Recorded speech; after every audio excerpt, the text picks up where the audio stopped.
আজকের রেসিপি তড়কা। সেই জন্য নিয়ে নিয়েছি গোটা মুগ, সর্ষের তেল, টমেটো, ডিম, হলুদ, লবণ, তড়কা মশলা, কাঁচা লঙ্কা। গোটা মুগটাকে 7-8 ঘন্টা ভিজিয়ে রেখেছি। গোটা মুগটা সেদ্ধ করে নিয়েছি। পেঁয়াজ কুচি করেছি, রসুন কুচি করেছি, টমেটো কুচি আর কাঁচা লঙ্কা কুচি।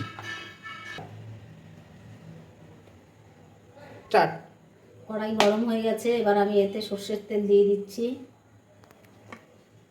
সর্ষের তেল দিয়ে দিলাম। এবার গরম সর্ষের তেলের ভেতরে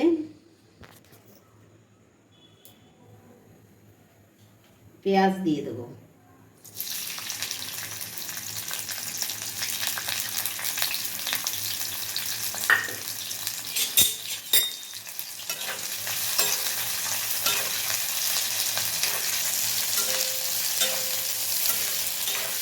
পেঁয়াজটা একটু ভাজা ভাজা করে নেব, লাল করে। পেঁয়াজগুলো একটু নেড়ে চেড়ে দিচ্ছি, লাল হওয়া পর্যন্ত নাড়তে হবে।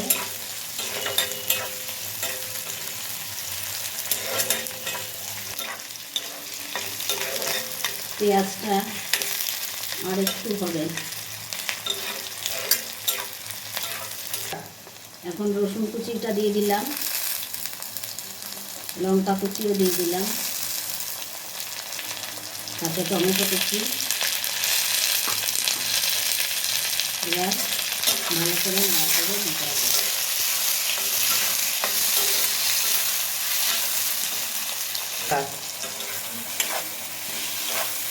সবগুলো সবজি মিশিয়ে নেড়ে চেড়ে নিচ্ছি।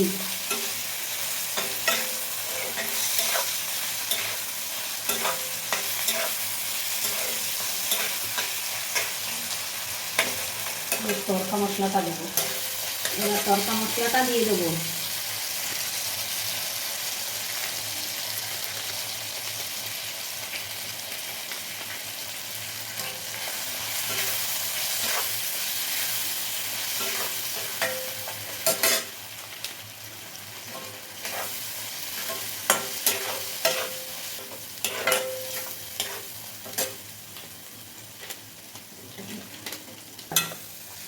তড়কা মশলাটা দেওয়ার পরে একটু নেড়ে চেড়ে নিয়েছি। এবার দিয়ে দেবো সেদ্ধ করা গোটা মুগটা।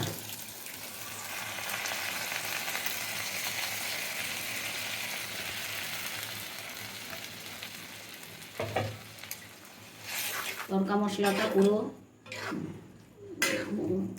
তড়কার ডালে মিশিয়ে নিচ্ছি। একটু ফুটলেই এইভাবে নেড়ে চেড়ে নিলাম। আঠা আঠা হয়ে গেছে, এবার নামিয়ে দেবো। হয়ে গেছে তড়কা রেডি। এইভাবে যারা খাবে এগ ছাড়া তারা এইভাবেই নামিয়ে নিতে পারে। কেউ আবার একটু সর্ষের তেল উপর থেকে দিয়ে দেয়। আমি এইভাবেই নামিয়ে নিচ্ছি। আর এরপরে ডিম তড়কাও আলাদা করে বানাবো, ডিম দিয়ে বানিয়ে নেব। কড়াইতে তেল দিয়ে দিচ্ছি।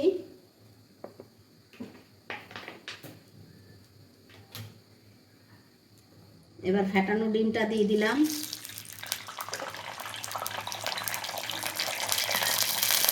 এভাবে ডিমটাকে নাড়তে হবে যাতে একসাথে জোড়া না লাগে।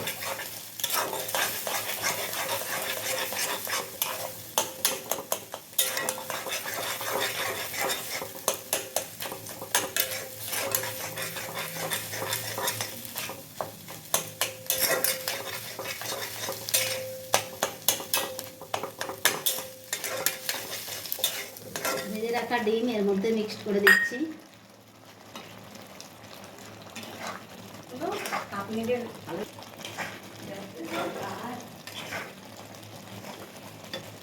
ডিম তড়কা রেডি একদম।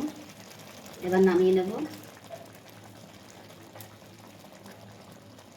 তড়কা রেডি একদম গরম গরম। এর সঙ্গে রুটি দিয়ে, পরোটা দিয়ে, যেভাবেই হোক খাবেন, খুব ভালো লাগবে।